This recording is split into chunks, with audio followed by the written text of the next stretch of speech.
কালকে বাড়ি থেকে বাইর করে দিছে, আবার আসছিস? দাঁড়া, তোর আজকে গরম পানি ঢেলে দেবো।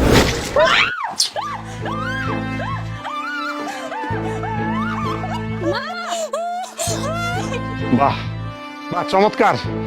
এতদিন যা শুনেছি তা আজকে নেত্রকে দেখলাম। এই, তুই কি করে পারলি তোর মাকে এই গরম পানিটা ঢেলে দিতে?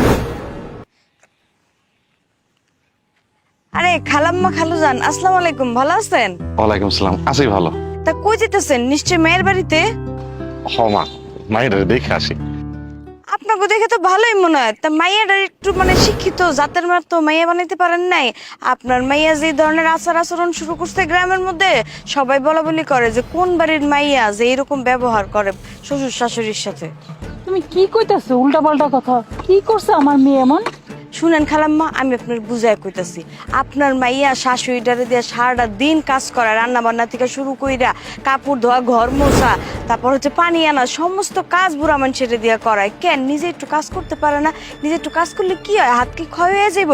এই যে আরে যে আপনারা যখনই তাদের বাড়িতে আসেন, পোলাও, কোরমা, মিষ্টি, মন্ডা, দই, এইটা সেটা খাওয়ায় আপনাকে তো একদম অস্থির বানায় ফেলায়। আর নিজের শাশুড়িরে কি দেয়? পান্তা ভাত দেয়, পেঁয়াজ, কাঁচামরিচ দেয়। কেন আপনাকে যেমন আদর করে একটু ভালো মন্দ খাওয়ায় বুড়া মানুষ, তার একটু খাওয়াইলে কি এমন ক্ষতি হয়ে যাইব? মোর মা ওইগুলো কি কইতাছে? কি জানি, আমারও তো মাথায় কিছু ঢুকতেছে না। শোনো মা, তোমার কথা যদি সত্যি হয় তাহলে এর একটা বিহিত আমরা করবো। চলো মেয়ের বাপ। হ্যাঁ হ্যাঁ, যান। আপনার মাইয়া আপনার লিগা বিরিয়ানি কোরমা নিয়ে বয়ে রইছে, খান গিয়া। চলো মোর বাপ।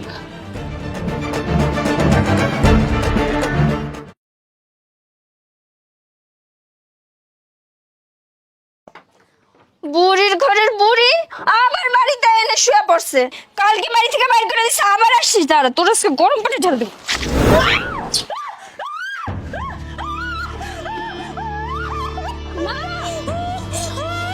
বাহ বাহ, চমৎকার।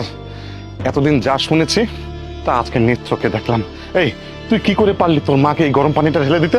আব্বা, আমি তো জানি না এটা মা। আমি মনে করছিলাম আমার শাশুড়ি কালকে বাড়ি থেকে বাইর করে দিছে। আমি ভাবছি বুড়িটা আবার বাড়ি এসে। মা মা আমি বুঝি নাই যে তুমি ছিলে জায়গা। মা, তুই বুঝিসনি তোর মা ছিল, কিন্তু এটা যে তোর শাশুড়ি ছিল এটা মনে করেই তো তুই পানিটা ঢেলেছিলি, তাই না? আচ্ছা, তুই কি করে তোর শাশুড়িকে পানিটা ঢালতি বল? তোর মা আর তোর শাশুড়ি কিভাবে দুইটা আলাদা করলি বল? আব্বা তুমি যেটা জানো না এটা লয় কথা কও না তো।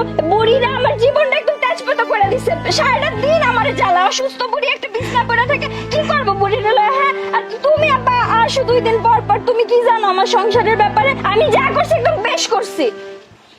কি তুই যা করছস বেশ করছস? ওই, তোর তো লজ্জা হওয়া উচিত যে তুই আমাদের মেয়ে। ছি, তোর আমাদের মেয়ে বলতো ঘৃণা লাগে।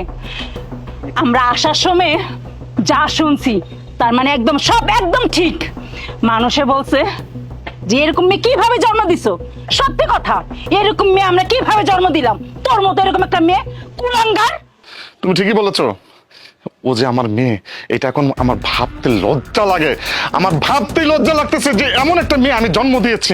ঠিক, তুই তুই মায়ের মতো শাশুড়িকে কিভাবে অত্যাচার গুলা করলি? আরে আমি মানুষের কাছে শুনেছি, আমি নিজে কখনো দেখিনি। আজকে আমি আর তোর মা শুধুমাত্র তোর এই জিনিসটা ধরার জন্য, তোর মা এখানে শুয়েছিল, আমি বাইরে দাঁড়িয়েছিলাম। তুই কি করলি? মানুষ যা বলেছে তাই বাস্তবে রূপ দিলি। আজকে আমি নিজ চোখে দেখলাম যে আমার মেয়ে কতটুকু নীচ হলে মায়ের মতো শাশুড়ির সাথে এমন আচরণ করে। ছি ছি ছি মুছি। চুপ, একদম চুপ। আমি আমি তোকে মজা দেখাচ্ছি।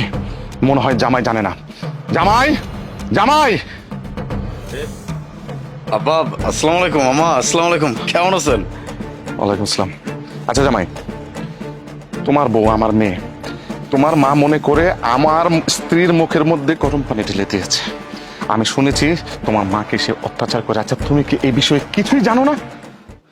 মানে আব্বা, হয়েছে কি, আমি কম বেশি সবই জানি, কিন্তু অশান্তির ভয়ে কাউরে কিছু কই না।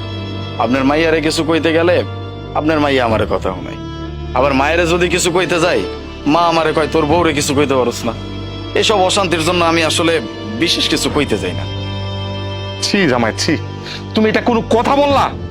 আরে তোমার স্ত্রী, তাকে শাসন করার দায়িত্ব তোমার। আর তোমার মা, যে মা তোমাকে 10 মাস 10 দিন গর্ভে নিয়েছে, সেই মাকে তোমার চোখের সামনে তোমার স্ত্রী অত্যাচার করে তুমি কিছু বলো না। তুমি কি ছেলে না? ছেলের ভাই কলঙ্ক। আরে শোন, এই যে তুই তুই এতদিন যা করেছিস, আজকে যদি আমি আর তোর মা সরাসরি এখানে না আসতাম, আমি এগুলো কিছুই বুঝতাম না, কিছুই জানতাম না যে মানুষ নামে একটা অমানুষ হিসাবে তৈরি করেছিলাম আমার মেয়েকে। তোকে আজকে থেকে আমার মেয়ে পত্রে কিনা হচ্ছে। আমি আর তোর বাবা নই। আব্বা একদম ঠিক কথা কইছেন আপনি। আমি তো ছেলে নামের কলঙ্ক, সন্তান নামের কুলাঙ্গার একটা সন্তান। আমি আমার চোখের সামনে আপনার মাইয়া আমার মায়ের সাথে যে অন্যায় অত্যাচার করছে, আমি কিচ্ছু কইতে পারিনি। সবটা সময় যখন আমি কিছু কইতে গেছি, আপনার মাইয়া আমারে খালি কইছে এই সংসার থেকে চলে যাইব। এই অশান্তির ভয়ে আমি কিচ্ছু কইতে পারিনি। দিন শেষে কি হয়েছে, আমার মায়েরে বাইর করে দিছে। আমি তারপরেও কিছু কইতে পারিনি। একটা সন্তান কতটা কুলাঙ্গার হইলে তার মায়ের বাইর করে দেওয়া সত্ত্বেও কিছু কইতে পারে না।